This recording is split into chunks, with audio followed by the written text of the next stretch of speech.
చాలామందికి ధర్మ సందేహం.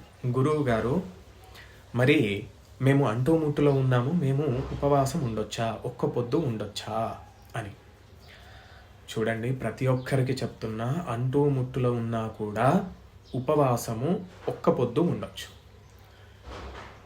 ఏంది గురువు గారు ఈ విధంగా చెప్తున్నారు, మరి మాకు అంటుంది కదా, మేము ఉపవాసం ఎలా ఉండాలి, ఒక్క పొద్దు ఎలా ఉండాలి అని చెప్పేసి మీకు రావచ్చు ఆలోచన.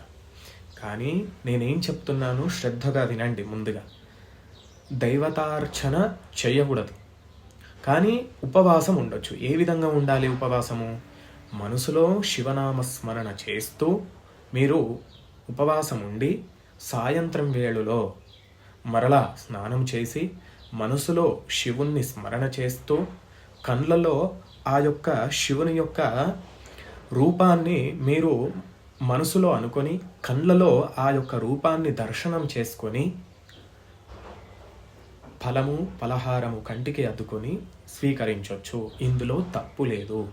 కానీ గుళ్ళుళ్ళకి వెళ్ళటము మరియు అదేవిధంగా ఇంట్లో దీపాలు వెలిగించటము ఇటువంటివి చెయ్యకూడదు. గుర్తుపెట్టుకోండి, ప్రతి ఒక్కరూ కూడా ఉపవాసం ఉండండి, శివానుగ్రహం పొందండి. శివానుగ్రహమస్తు.